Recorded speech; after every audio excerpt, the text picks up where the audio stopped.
Hi, this is Brendan Baines, the Math Department at Lipscomb University, here to talk with you about slope. In this app, you'll learn the definition of slope, and also how to calculate slope. So slope of a line, the slope of a line is the ratio of the change in the y values to the change in the x values.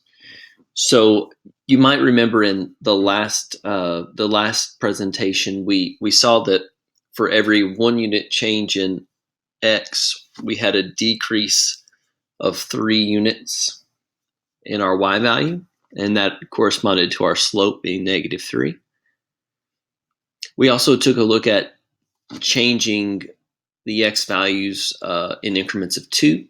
So if we counted by 2s, and we noticed that the decrease in the y values was 6. So -6 divided by 2, that would be the ratio of the change in the y values to the x values. And it would still be -3. The cool thing about slope is just that example that we just said. It doesn't matter which point you choose to calculate this ratio. You have 2 points, and you say, okay, what's the change in y? What's the change in the x values? And you compute this ratio. If you're doing that with points on a line, you will always get the same number, regardless of the point you choose. For that reason, at least in an algebraic sense, slope is considered to be the defining characteristic of a linear function. We do have a formula that allows us to calculate slope given 2 points on a line, and so we'll present that here.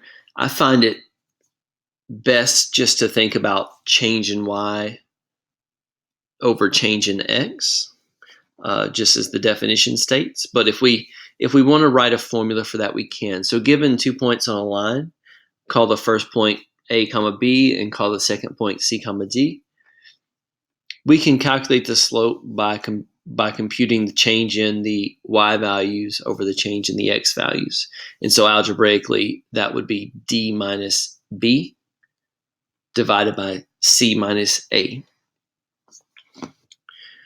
Graphically, we can calculate the slope of a line by identifying 2 points on the line and then forming that ratio of the change in y to change in x. Or again, we could plug it into the formula presented here. It just depends on how you like to think about slope.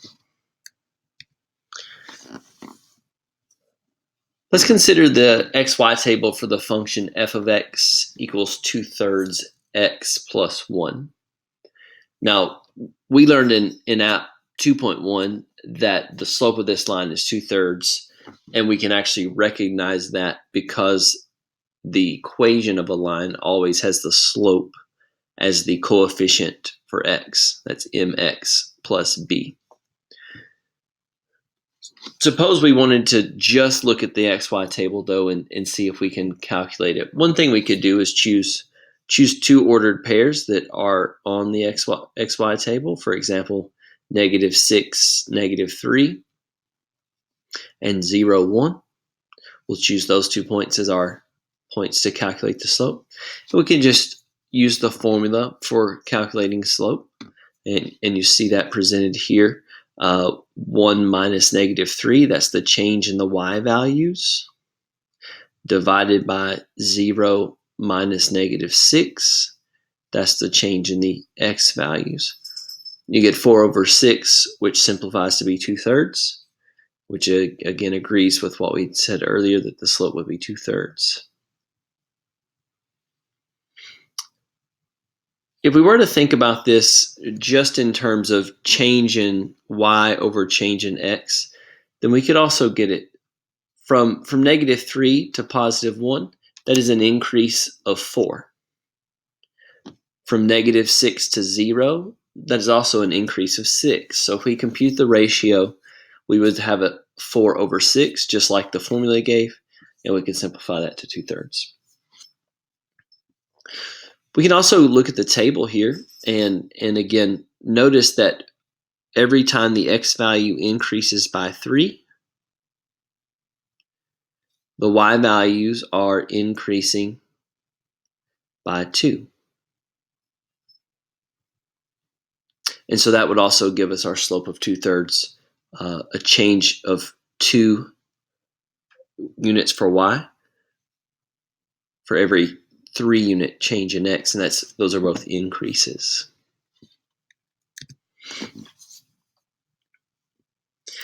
Let's consider how we might look at the graph of a linear function and compute the slope looking at the graph. So here's a linear function, and we can look at the points 1, -2, and the points 2, -5. Those were just 2 points I chose to look at.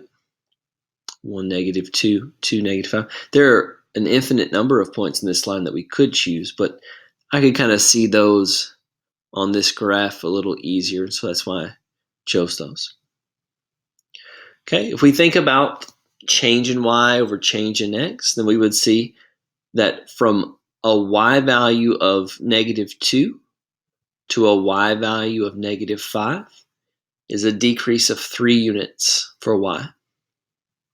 So the numerator of our slope ratio is going to have a -3 to indicate that the y values are decreasing by 3. The change in x from 1 to 2 is an increase of 1. And so our slope would be -3 divided by 1, which is just -3. We might note, had we chose to look at this point first, we would have still gotten the same slope. So consider from -5, the y value -5, to the y value -2.